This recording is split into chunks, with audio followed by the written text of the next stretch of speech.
We are now gonna talk about Sasha Banks and Nia Jax on the Pre-show match number 2. Yes. Okay, so Sasha has been selling this leg injury that Nia has given her, right? Very good. Very good, except for last week where she did a double knee off the apron onto Nia Jax, which was pretty sweet. Fucking love that move. So I say that the match is gonna go to Nia. I'm gonna give Nia this one. I think they want to keep her looking strong. The only real opponent Nia Jax has defeated has been Alicia Fox.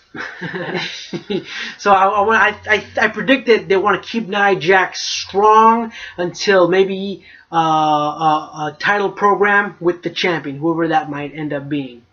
I think Sasha will win by a countout to protect both. I think this is not like their like important match. This is just like their initial start.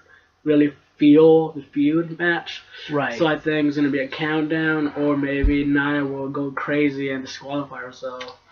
It's a pre-show match. Who cares? How much you want to bet? That is the mentality that these WWE writers are going in. You know what? It's a pre-show match. Who cares if it ends by DQ? If it ends by countout? Who cares? It's a pre-show. So my pick is the Boss. The Boss. All right. Cool. Next up on the card, it's going to be heels versus babyfaces in a 3-on-3 tag team match. Consisting of Alexa Bliss, the champ, the luchadora, who was now revealed as Mickie James, which, by the way, she looks so good in that luchadora spandex. And also in that team is the Queen of Hearts, Natalya Neidhart. The Queen of Hearts going up against Becky Lynch, Nikki Bella, and Naomi. Who finally has a story. She was the only women wrestler or superstar, sports entertainer that did not have a storyline for a few weeks or months. Yeah, don't forget about that. And it just kind of feels like they just kind of squeeze her in to give her something to do. But hey, it's something to do. It's a paycheck. She gets to appear on a pay-per-view on the main card, and she's always fun to watch. And that ass. Yeah. Okay. So I think that the heels, Mickie James, Alexa Bliss, and Natalya will win to emphasize and to build more momentum on Mickie James. Yeah, that's what I think. I agree 100%. Clean. Even though they're heels, they're gonna win cleanly, and also the champ is on that team. So, and there's nothing I can say to add to that. Yeah. Next match. Pretty much. Moving on. Next we had Charlotte Flair. Versus Bayley for the women's championship. It's gonna be a good, solid match. Charlotte will retain clean. Bayley still isn't there yet. Remember when she was super over and hot over in NXT? Yeah. She's still liked by the fans. She still gets a huge pop when she comes out, but she's still not there yet. It's not right to pull the trigger with her just yet. But tease the fans. I want them to put on a great match. This is not going to be a match where she's going to win, but she's going to come out looking really strong. At least I hope so. And she's going to take Charlotte to the limit, but Charlotte is going to eventually win. Because she's Charlotte. Because she's Charlotte, and she is the queen of pay-per-views, and you should all bow down to her. Yeah, so I pick Charlotte. I pick Charlotte as well. I don't think her pay-per-view streak is going to end until WrestleMania. I agree. Or maybe even SummerSlam. No? Really? I don't know. I don't think they'll go that far. I predicted it was going to end in December, and it didn't. And I was like, okay, fine. Well, the only possible conclusion that this streak can have is go big. End it at WrestleMania. This WrestleMania. Okay. I think that's where they're going to go with it. Again, Sasha or Bayley, or maybe even Nia. Maybe. Fuck it. Throw them all in there. Make it a fatal 4-way, right? The triple threat last year was good. Yeah, it was great. I mean, it had a few botches here and there, but overall, the match was awesome. It was really good, yeah. So might as well do it again, but with 4 women this time. It was very historic, too. I really liked it. Cool. Yeah, that's when she was crowned the women's champion. Yeah. Yeah. No, right. Oh, yeah. You're right. Yeah. All right. Okay, so we both picked Charlotte. Charlotte's going to pick it up. So next we have Rich Swann versus Neville. The king of the cruiserweights. self-crowned king of the cruiserweights, Neville, going up against former crack addict and now cruiserweight champion Rich Swann. I love this new Neville character, and I love how WWE does not shy away from Rich Swann's past. It's so They good. never say he was addicted to crack. But everyone knows, but you know they don't like. I'm so it. happy for Rich Swann, man. He is so cool. He's so awesome in the ring. He's got a great story, great energy, and great story too, man. And Michael Cole always talks about how bizarre Rich Swann is. No. It's outlandish. Outlandish. Which is code for crack. Michael Cole races. Okay, It's so gonna be a fun match. So I think it's gonna be an awesome match. I think it's gonna be a great match. Hopefully, because hopefully most of the cruiserweight matches that we've had on pay-per-view not been very good. I've been excited for so many of them, and they keep disappointing. It's like, what does WWE have to do to finally give us a good cruiserweight match? By the way, that answer is Neville. Neville has been killing it on promos. He looks fucking terrifying. He's good at promos. Who thought? Who would have known? Who would have known? Just turned him heel.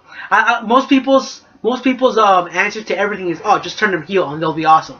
By the way, it seems like if you turn heel, you kind of have to grow a bushy beard. Yeah, that's true. That's what it seems like now. And Neville looks so fucking terrifying too. He's like, he's got the long wet hair. He's fucking ripped as fuck, and he just walks in and going. It works. It works. He's got that big beard. It works. Oh my guys, I hope this is the match. This is the match that finally gets a "We Are Awesome" chant, that gets the people psyched and pumped. And I think Neville is gonna walk out with the title. That match is gonna be so fast paced. It's gonna be good. You're gonna have to like keep your eyes on the screen because you don't want to miss a thing. These guys are fast, man. Yeah. And talented. And they hit hard. I predict that Neville's gonna walk out as champion. We have still not yet had a memorable cruiserweight champion. As much as I love T.J. Perkins, I love T.J. Perkins. Brian Kendrick and Rich Swann, they still haven't left an impact.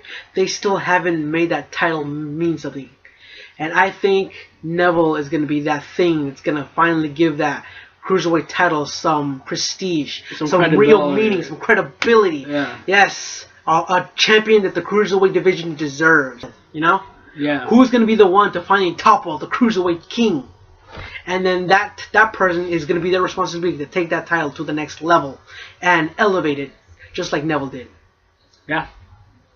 Agree? I can't add anything more. Damn right. That's right. This is a tricky one for me. Honestly, we all want to see Kevin Owens versus Chris Jericho at WrestleMania for the Universal title. For the title at Mania. Whether it's main event or not, it won't be. It won't be. You know, mid-card or upper mid-card. But, okay, honestly, if Roman wins, it's fine. I mean, look, I am past the whole booing Roman. He doesn't deserve it because I think he actually does deserve it now. Look, the guy has mainstream appeal. He goes to talk shows. He goes on Good Morning America in New York.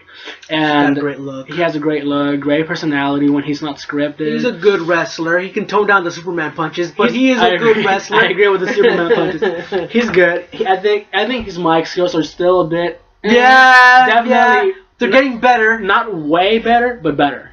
He finally has some authority in his voice. Yeah, authority. The way he puts together a promo is better. The guy's a star. He main evented 2 Manias in a row. It's fine. You know, if Roman he's got a long, thick mane of hair. Yeah. He's got that sexy tan going. Yeah. Got a little line up with his beard. Mm-hmm. That little vest. By the way, get rid of that vest. Get rid of the fucking vest. Wear some tights, dude. Like, wear some tights. Wear some trunks, man. I've seen him in FCW. He can rock that look really well. Yeah. He has the look. He's got the chest. He's got the abs. He's got the biceps. Come on, man. Don't hide that. And the family line. What? This guy is so lucky. He has great physical ability. Great rich family history. Vince McMahon's #1 guy, or one of the #1 guys. Preach, brother. The look, preach. This guy had it like just set on the table. he worked for it. He deserves it. He's still getting booed though. He's still getting booed. Still getting booed. They still want to get him over.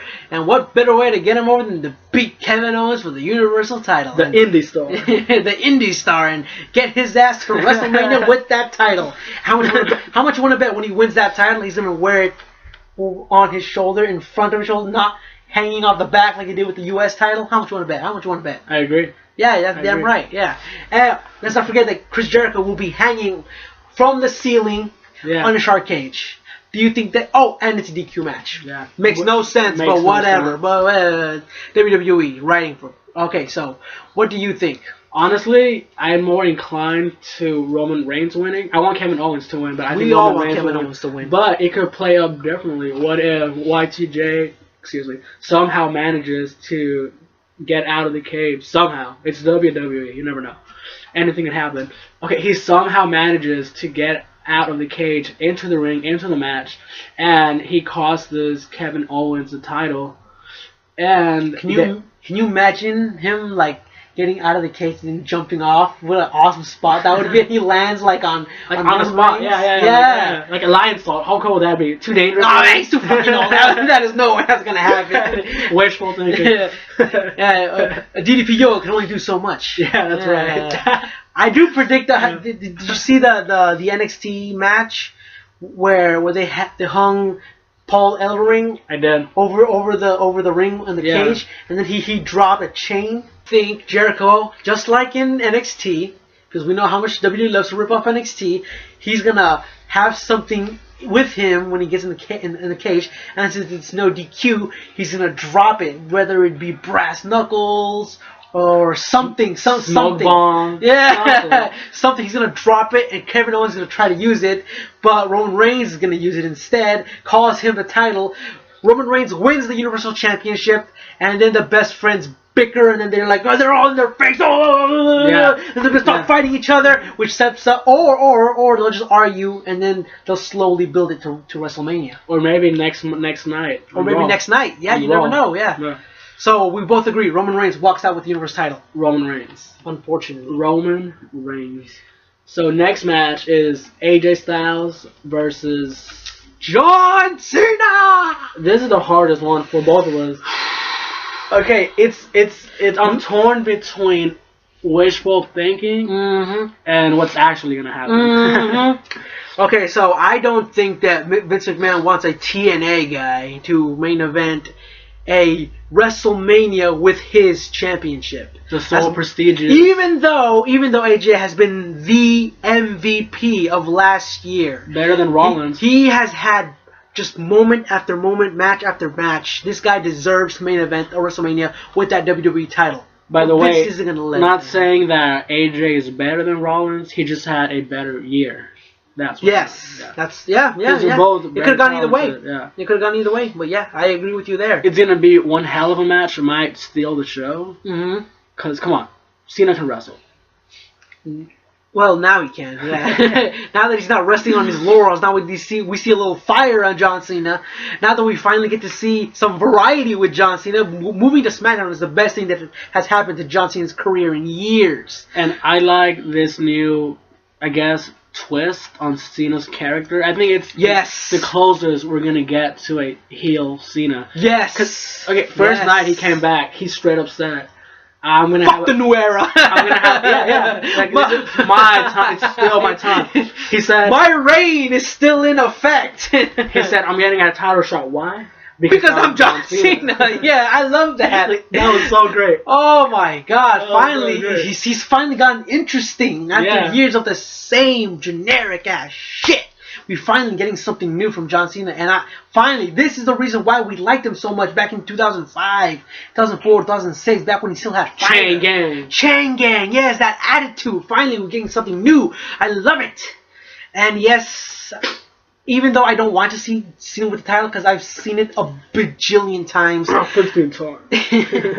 We're gonna. This will be Royal Rumble 2017 will be the pay-per-view where he finally ties Ric Flair's record of 16. He's gonna beat AJ. He's gonna take the title, and he'll be 16-time champion and walk into WrestleMania as your WWE champion. Okay, so if Cena wins, does he go against AJ at Mania? I hope so. Or what if Taker wins the Rumble and he wants to go against Cena? Well, we'll discuss that when the Rumble gets here. All right, moving on to the Royal Rumble. The main event. The main the event. Entree. The entree. The main course. Oh, I'm salivating. This Royal Rumble is going to be the most unpredictable. So what we did here is we both have notepads. Notepads. And we both... We're putting in bets. Bet. And the guy who gets the most points correctly will buy the other one dinner for the next pay-per-view. No, the loser buys the dinner. Yeah. The loser has to buy the other dinner. Because in that case, I would just pick Jack Swagger for everything. yeah, right? And then I have nothing else to pick. I'm like, oh, fuck it.